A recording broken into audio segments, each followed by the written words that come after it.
دەکەی کاری هەم ڕازی ناڵی شەوان بێداری هەم ڕازی ناڵی شەوان بێداری ڕاحەتی جەسای بۆ کاڵەبەی مەینەت بارەکەم تەسکینی دڵی بۆ کاڵەبەی برنجە خارەکەم تەسکینی دڵی بۆ کاڵەبەی برنجە خارەکەم نە ساڵ و نە مانگەڕۆی دەرد و لێ نە ڕۆژ و نە شەو نە ساتی یارم بۆ کاڵەبەی نادەقێقەی خەو نە ساتی یارم بۆ کاڵەبەی نادەقێقەی خەو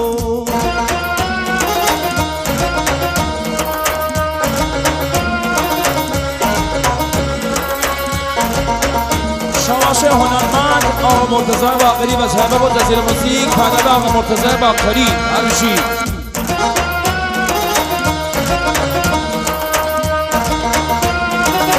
شواش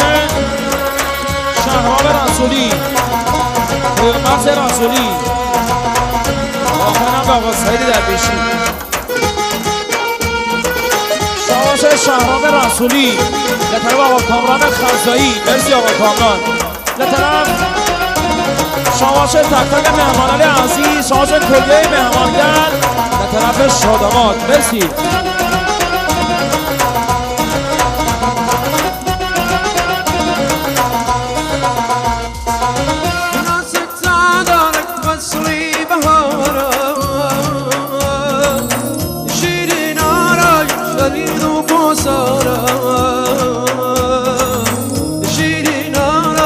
أريد كوسارا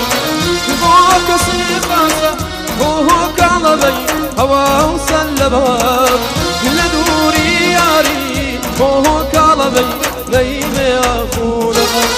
لدوري ياري فوق علبي نيم ياخونا حسرة ثانية يكروي دردولة بدل ما نخون نامي سريب موت فوق علبي كسر خنافور نامي سريب موت فوق علبي كسر خنافور تایبت لطرف آقا مرتضی باقری پیشکش ما هنرمند آقا مرتضی باقری عزیز تایبت با فیلم سازی معاصر فیلم سازی مهدی فیلم کنگاور و آقا مرتضی احمدی با صدا بردار عزیز استریو سیران تا آقا خلیل عزیزی پیشکشی بیتا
شما تک تک مهمانان عزیز با جزیره مزید طرف شادماد عزیز مرسی هبت با موبایل پیمان با آقای سالمی عزیز شواش آقا هنرمند آقا مرتضی باقری به صاحبت هنوشی شواش بچه های ارزی حمدان مرسی شواش آقا سعید درویشی هواخواینم به عرفان ترکاشور شواش خلیل مولانایی لطرف آقا جواد درویشی عزیز مرسی آقا جواد